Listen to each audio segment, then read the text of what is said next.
Tecido nervoso para o Enem 2016. Puxa a vinheta, Charles Darwin.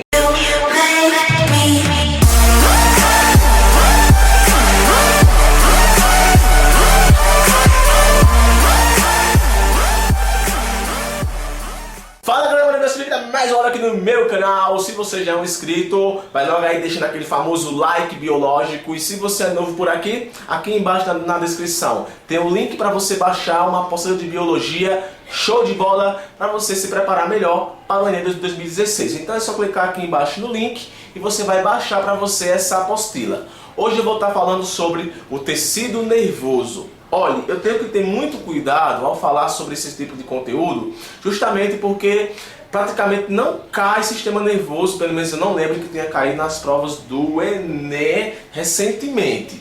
Então essa aula aqui, lembrando que o Enem ele vai cobrar habilidades e competências, então essa aula aqui é uma aula simples, olha para mim, simples, onde eu só vou explicar quais as células que formam o tecido nervoso e como ocorrem as sinapses. Eu só vou explicar isso, porque é isso que eu considero que pode cair na avaliação do Enem.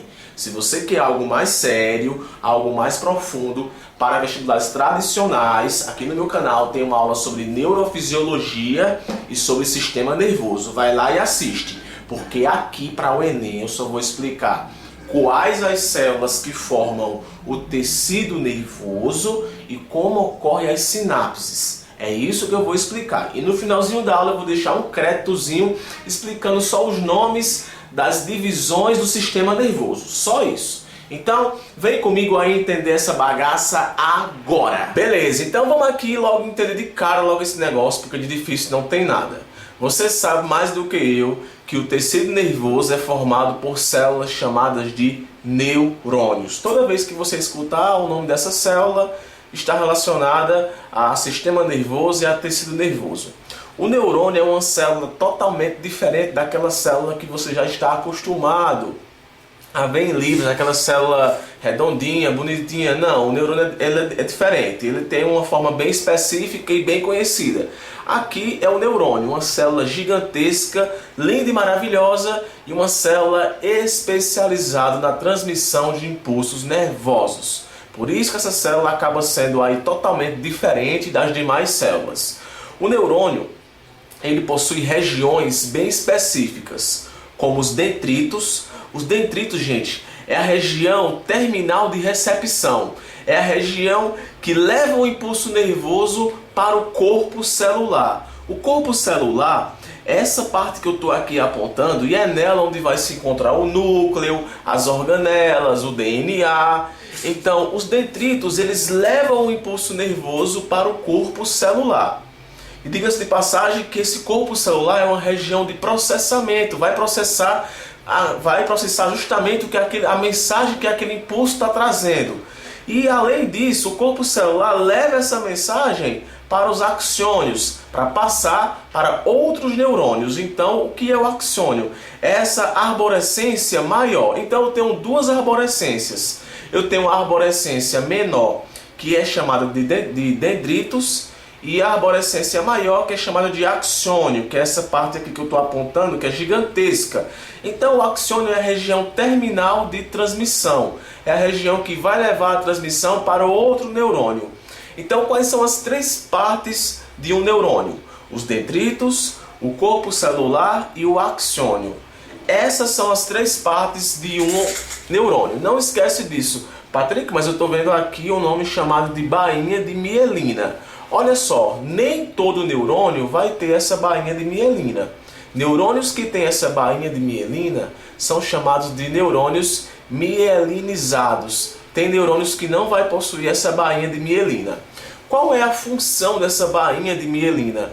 A função dela é aumentar a velocidade dos impulsos nervosos. O impulso nervoso é mais complexo do que você possa imaginar.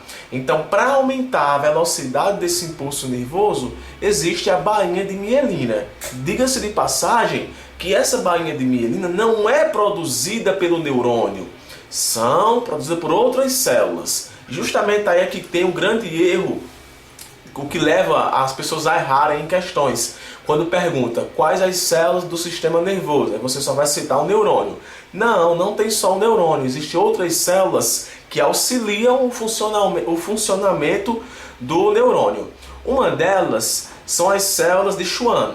As células de Schwann, gente, são células que promovem a síntese dessa bainha de mielina no sistema nervoso periférico. Então, eu vou ter as células de Schwann, que são células especializadas em produzir a bainha de mielina no sistema nervoso periférico, e vou ter as células da glia, que são também células que, além de ter uma função nutricional e uma função de sustentação dos neurônios, as células da glia, um tipo específico, que são os oligodendrócitos, são células que vão também produzir aí a bainha de mielina no sistema nervoso central. Então, aonde eu quero chegar? Que na realidade existe mais de um tipo celular no tecido nervoso. Temos os neurônios, temos as células de Schwann e as células da glia. Então, cuidado para você não errar isso em prova. Células de Schwann e células da glia são células especiais e células formadoras da bainha de mielina. As células de Schwann, basicamente, exclusivamente, ela só vai produzir essa bainha de mielina no sistema nervoso periférico. As células da glia vão ter vários tipos de células da glia. Uma delas são os oligodendrócitos. Estou só repetindo. Os oligodendrócitos são células necessárias para a produção da bainha de mielina. Beleza? Além dos oligodendrócitos, também tem os astrócitos. Eu até coloquei aqui, ó. Os astrócitos, eles são importantes, gente, para a questão mecânica, a sustentação mecânica, o suporte mecânico, ou melhor, e também a nutrição. Então, você pode também encontrar em provas o nome astrócitos ou oligodendrócitos, que nada mais são do que células da glia. E as células da glia são células do sistema nervoso, do tecido nervoso. Por que eu estou falando para vocês isso? Porque atualmente é isso que vem mais caindo, justamente porque a gente também deve dar uma real importância a esses dois tipos de células. Beleza? Olha só, os neurônios, eles se comunicam entre si, e essa comunicação ela é muito importante e tem nome. Essa comunicação entre neurônios é chamada de sinapses. E as sinapses, elas podem ser químicas ou elétricas. As sinapses elétricas são sinapses que não ocorre espaço entre os neurônios. Isso acaba sendo importante para sinapses que ocorrem lá no tecido muscular. Sinapses que ocorrem com células lá do lado, neurônios do tecido muscular. Isso é importante porque existe comunicação entre essas células. Há um contato físico e ocorre a comunicação elétrica entre elas para poder transmitir o impulso nervoso. Isso porque a sinapse não é só o contato entre os neurônios, ocorre também entre o neurônio e o órgão-alvo. Então eu coloquei aqui, sinapse é a região de contato entre dois neurônios ou entre neurônio e órgão-chave. Então vai ter as sinapses químicas e as sinapses elétricas. As sinapses elétricas não vai haver espaço entre os neurônios. Já as sinapses, eu sempre confundo as sinapses químicas, ela vai existir um espaço entre os dois neurônios envolvidos nessa comunicação. Aonde eu quero chegar? Eu estou sendo aqui bem objetivo. As sinapses químicas dependem de neurotransmissores. Os neurotransmissores são eles quem fazem a comunicação entre os neurônios. Aqui no meu canal tem uma aula sobre neurofisiologia, onde eu explico muito bem como acontece esse contato, essa comunicação entre os neurônios. Para o Enem, eu tenho quase certeza de que isso não cai. Se cair, bicho, é desgraça mesmo. Por quê? Na realidade, o que é mais provável que caia, que é um fundamento mesmo, é perguntando para você o que seria a sinapse. É sério, na moral, eu não estou mentindo. Se o Enem for cobrar uma habilidade e competência voltada ao tecido nervoso, ou é perguntando as células que fazem parte desse sistema, desse tecido, ou perguntando como ocorrem as sinapses. Gente, mais do que isso, eu acho que se o Enem cobrar, ele vai ser desumano, principalmente porque isso não é uma habilidade, nem competência, saber de características exclusivas. Isso é mais para vestibulares tradicionais. Então, talvez você vá sentir falta de eu estar falando isso aqui na minha aula. Então, se você quer uma aula mais aprofundada sobre o assunto, vai assistir aqui no meu canal aulas do sistema nervoso completo e aula de neurofisiologia. Aqui eu estou botando o que vai cair na prova do Enem, se caso venha cair esse assunto, beleza? Então, vai perguntar para você o que é a sinapse, se caso caia. Agora, existe vários tipos de contatos, de regiões de contato nas sinapses. Temos as sinapses dendodêndricas, que acontecem entre dendritos. A gente tem as sinapses oxaxônicas, que acontecem entre os axônios. Temos as sinapses que ocorrem entre o corpo e o axônio, que é a axossomática. E temos a sinapse mais comum que tem, que é a sinapse entre detrito e axônio, que é a axodêndrica.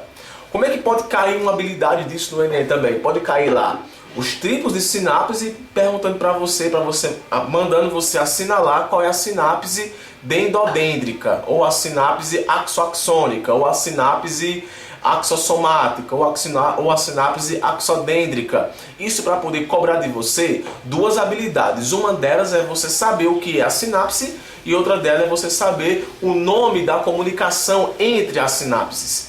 Então, gente, essa é basicamente o que eu queria dizer para você nessa aula sobre tecido nervoso. Eu só quero dizer sistema nervoso.